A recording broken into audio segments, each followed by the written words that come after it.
Tonight, parents say that a federal program that's supposed to help children in need prepare for kindergarten actually failed to teach their children. I uncovered serious problems with a local Head Start program that has one lawmaker now demanding Congress step in. Did you like going to school with your sister? Thais Crisco is a single working mother of 5, trying to provide the best future for her kids. What word starts with D?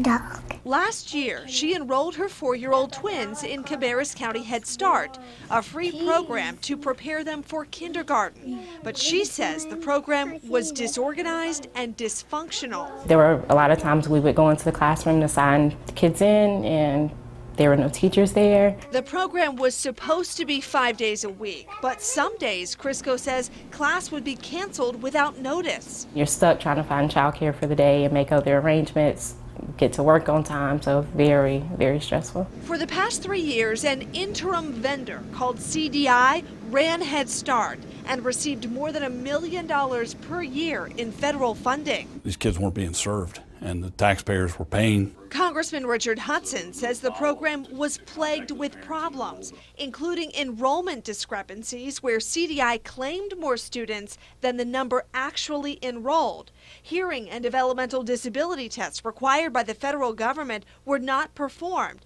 and no individual education programs for the 10% of enrolled children who needed them. My heart breaks for these kids because they weren't getting this opportunity. They weren't getting the help that they need, and so they're going to start kindergarten behind. I tried contacting CDI, but was directed to the U.S. Health and Human Services Administration for Children and Families, which oversees Head Start nationwide. The agency sent me a statement saying it takes Congressman Hudson's concerns seriously and has been closely overseeing the operations and following up on his concerns, and that it will fully cooperate with any investigation.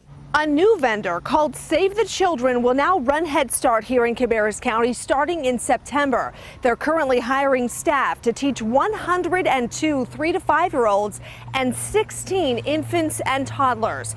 They tell me they want to restore the public trust in this federal program. What happened was a travesty. Hudson, whose own mother was a Head Start teacher, told me he's optimistic about the changes, but wants more action against the previous operators. He's now calling for an Inspector General investigation. To me, there's at least negligence, probably fraud, and so I want to find answers. Could somebody end up facing charges? Absolutely. You know, people need to be held accountable. Can you point to the letter M? Despite the changes, Crisco decided not to enroll her kids again. I don't want him in a situation to where he's falling behind, but they're supposed to be receiving the same level of education. Congressman Hudson wants parents to know about the Head Start overhaul and the efforts to help kids be ready for kindergarten. He's holding a town hall meeting next Thursday, August 1st at 2 o'clock at All Saints Episcopal Church in Concord. Allison, great job uncovering this. Where does that Inspector General investigation stand right now? Congressman Hudson has sent a letter to the acting Inspector General asking that one be opened. Of course, I'll be following that for you. And meantime, the concern for others that CDI was running some other programs. Any concerns with those? Yes, CDI is the interim vendor nationwide, and here in the Carolinas, they run the Head Start program in Sumter, South Carolina as well. Congressman Hudson is trying to find out if there are any issues with any of those other programs.